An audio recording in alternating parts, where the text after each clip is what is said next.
Hi, welcome back to the Chaos Chamber. In today's sigil session, we're going to make a planetary sigil from the statement, I know what I want. So again, the first stage of everything we have to do is actually make the eye look like an eye and then get rid of it. So we're getting rid of the vowels to shrink the amount of consonants that we have. And then it just generally makes it easier to work with. You don't have to do this, by the way. If you want to make a sigil using literally every single letter, it's perfectly fine. And then we're going to get rid of the duplicates, like that. And so we will end up with K, N, W, H, T, like that. Now, I'm going to try something a little bit different, so hopefully it will work. In my book, The Sigil Secret, page 89, I use this a lot in these videos because it has all the different numerological tables.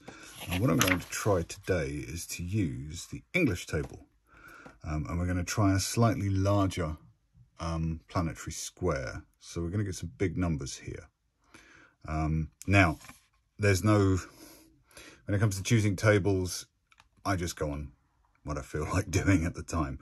There's no kind of particular correct method unless you're following a specific way of doing it. So on the so-called English table, K is 66.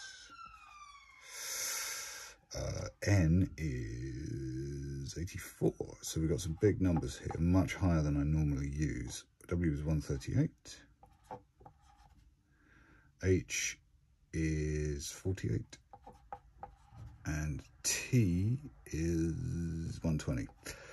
So this table doesn't really repeat itself. Each number has a totally different, and I think they're adding 6 every time you do it. Yeah, there you go. It's just adding 6 every time you do it. I don't know why. It just seemed like an interesting table to put in. So what I'm going to do is use the table. I'm going to use the planetary square of Mercury for communication with the unconscious. That's kind of the idea behind it. So I'm going to draw the sigil. Now, if a number doesn't exist on here, so for example 66 isn't on this table, okay, what I would then do is add the two numbers together to get 12, which will be on there. And it's the same thing with 84. Oh, interesting, 12. Same thing with 138, 1 and 3 and 8, and we're getting 12 again. That's interesting. 48 is there, 120, 1 plus 2 plus 0 is 3, right? So actually our sequence is 12, 12, 48, 3. So this is going to be an interesting one for you if you're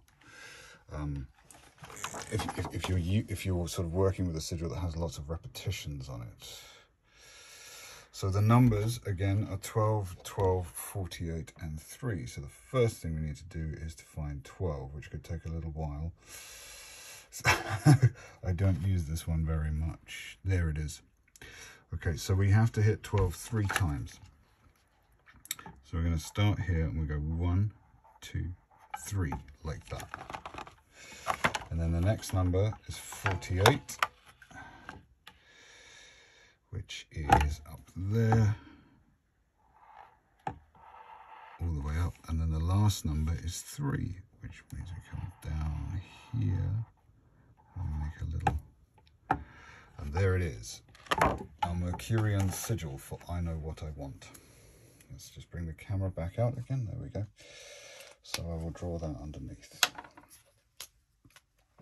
So this is what you do if you have a number that's too high. You add it together and you reduce it down until you get to something that works. So the sigil is this. That's the first one, second one, third one, up, and then across. And there's the ending. Nice and simple. So that, if you have a repeating number, is how you denote it. So let's use something even bigger. Let's use the square of the moon and see what we get if we do it on there. So you could use this because it can be used to enhance instinct and intuition, and this could possibly come underneath it.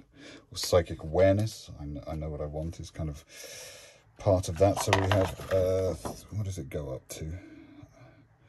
Yeah, it's not high enough. So we're going to use the 3 12s again. 48 and 3. So we've got to find 12 on here. So again, this is the fun bit. We've got to look for it, and you can probably see it before I can. There we are. So circle, 1, 2, 3. 3 12s, 48. Where's 48? There it is, 48. And 3. Where's 3? It's that interesting. Oh, that is very similar.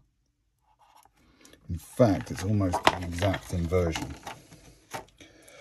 So this is Mercury.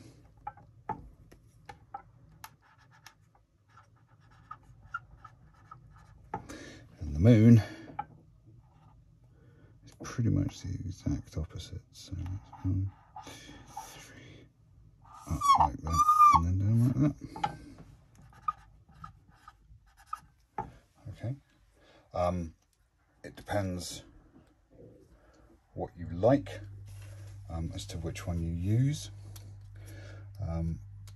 So it doesn't really matter. I suspect because these are such it's a simple string of numbers,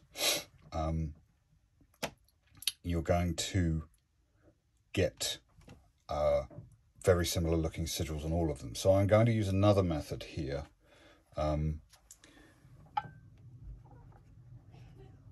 And this is going to produce something quite complicated, right? So what I'm going to do is, and this is very, very different. So I'm going to do 6, 6, 8, 4, 1, 3, 8, 4, 8, 1, 2. This is going to produce something quite complicated. And again, let's use Mercury for this. So no, let's not. Let's use the sun. I just like the square of the sun, and also it gives me a minute to clean the stuff off the other one. So we're going to use number 6, which is here. So 2 6s, 8 there, 4, 1, 3, 8, and I'm going to get it to double down on itself there, 4, 8, 1, 2, and end it there, like that. So you have something significantly more complicated. Oh, and I've rubbed out the moon sigil, the Mercury sigil. I didn't need to do that. This is the problem, having too many things on the table at one time. So we have something looking like this.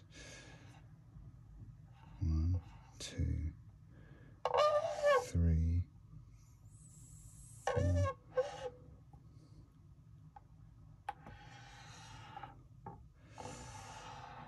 I'm going to miss bits of this. And then that comes up there like that. There you go. And that's the sun. So generally speaking, I'm not sure. I don't know, it's quite good. I quite like that one. I like the simplicity of these ones. And again, it goes on pure preference. But it's interesting that you have kind of a mirror image with both of them. So there we go. I know what I want. There's 3 different planetary versions using 3 different methods from numerology. If you've enjoyed this, don't forget to like and subscribe. And I'll see you next week where we look at hybrids.